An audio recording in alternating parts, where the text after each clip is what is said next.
Perkenalkan, nama saya Miko Raditya Supriyanto, nomor absen 27.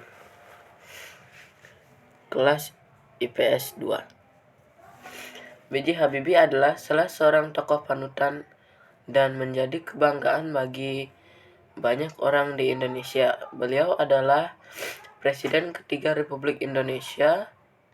Nama dan gelar lengkapnya Prof. Dr. H. Ing. Dr. Mul Barsudin Yusuf Habibie. Beliau dilahirkan di Parepare, Sulawesi Selatan pada tanggal 25 Juni 1936. Beliau merupakan anak keempat dari 8 bersaudara. Pasangan Alwi Abdul Jalil Habibie dan R.A. Tuti Marini Purwosdojo Habibie menikah dengan Hasri Ainun Habibie pada tanggal 12 Mei 1962 dan dikaruniai 2 orang raya, yaitu Ilham Akbar dan Trek Kamal. Sejak kematian bapaknya yang meninggal dunia pada 3 September 1950 terkena serangan jantung. Setelah ayahnya meninggal, ibunya menjual rumah dan kendaraannya, kemudian pindah ke Bandung bersama anak-anaknya. Ibunya membanting tulang membiayai kehidupan anak-anaknya. Sifat tegas dan selalu memegang prinsip yang diyakini telah ditunjukkan Habibie sejak kanak-kanak. Habibie yang punya kegemaran menunggang kuda dan membaca ini dikenal sangat cerdas sejak masih duduk di bangku sekolah dasar. Habibie kemudian menuntut ilmu di Government Level School di SMA. Kecerdasan beliau dan prestasinya tampak menonjol, terutama dalam pelajaran eksakta. Habibie menjadi sosok favorit di sekolahnya atas kerja kecerdasan. Setelah tamat SMA di Bandung tahun 1954, beliau masuk ke TB, namun ia berhenti menyelesaikan S1-nya di sana karena mendapatkan beasiswa dari Menteri Pendidikan dan Kebudayaan untuk melanjutkan kuliahnya. Di Jerman, Habibie pesan penting di Gantara dan penerbangan bagi Indonesia. Oleh karena itu, ia jurusan penerbangan dengan spesialisasi konstruksi pesawat terbang di Rhein-Westphal-Aachen Technik Hochschule atau bisa disingkat RWTH. Demi ibunya yang telah bersusah payah membiayai hidup dan pendidikannya, Habibie belajar dengan sungguh-sungguh. Tekadnya harus jadi orang sukses. Pada saat kuliah di Jerman 1955, 9% mahasiswa Indonesia yang belajar di sana diberi beasiswa penuh. Hanya beliaulah yang memiliki paspor hijau ketika musim liburan tiba. Ia menggunakan waktunya untuk mengikuti ujian dan bekerja. Sehabis masa libur, ia kembali fokus belajar. Gaya hidupnya ini sangat berbeda dibandingkan teman-temannya yang memilih menggunakan waktu libur musim panas untuk bekerja, mencari pengalaman. Tanpa mengikuti ujian tahun 1960, Habibie berhasil mendapatkan gelar diploma ing Distance Hochschule dengan pendidikan cum laude sempurna, nilai rata-rata 9,5.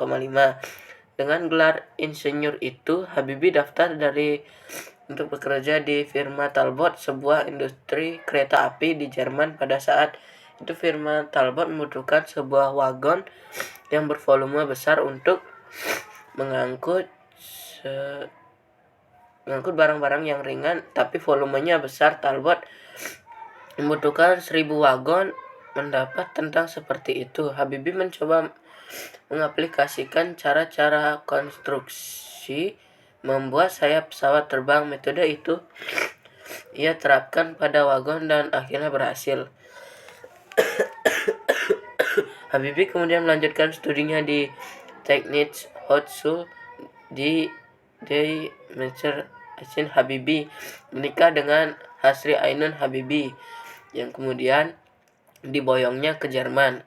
Hidupnya makin keras. Pada pagi hari, Habibie terkadang harus berjalan kaki cepat ke tempat kerjanya yang jauh untuk menghemat biaya hidup. Ia pulang pada malam hari dan pelajaran untuk kuliahnya demi menghemat istrinya harus mengantri di tempat pencucian umum untuk mencuci pada tahun 1955, mendapatkan gelar dengan penilaian summa cum laude atau sangat sempurna, nilai rata-rata 10. Dari teknik Haute School des Facultés für Mécanisme Action, Habibie dapat gelar dokter setelah menemukan rumus yang ia namai faktor Habibie, karena bisa menghitung keretakan crack propagation on random sampai ke atom-atom. Pesawat terbang Habibie dijuluki Mr. Crack bergengsi yang diraih Habibie, Edward dan Edward von Karman, yang hampir setara dengan hadiah Nobel. Di dalam negeri, Habibie mendapatkan penghargaan tertinggi dari Institut Teknologi Bandung atau ITB Ganesha. Praja Manggala Bakti Kencana di Indonesia, Habibie menjadi Menteri Negara Ristek atau Kepala BPPT selama 20 tahun. Kedua, Ikatan Cendekiawan Muslim Indonesia (ISMI) memimpin perusahaan BUMN strategis, dipilih menjadi Wakil Presiden RI dan menjadi Presiden RI ketiga setelah Soeharto mundur pada tahun 1998. Pada masa jabatan Habibie terjadi referendum di Timur Timur sampai akhirnya Timur Timur memisahkan diri dari Indonesia.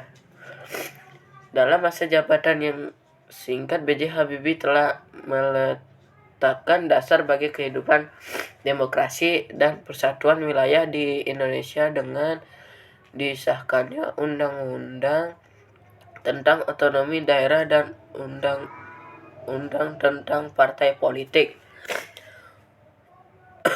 Undang-Undang tentang Pemilu, dan Undang-Undang tentang Susunan Kedudukan DPR MPR. Turun dari jabatan sebagai presiden, Habibie kembali ke Jerman bersama keluarga pada tahun 2010. Ainun meninggal dunia karena kanker. Sebagai terapi atas kehilangan orang yang dicintai, Habibie membuat tulisan tentang kisah kasih dengan Ainun yang kemudian dibukukan dengan judul Ainun dan Habibie. Buku ini telah difilmkan dengan judul yang sama. Sekian, terima kasih. Saya tutup dengan Parmesanti. Om Santi Santi.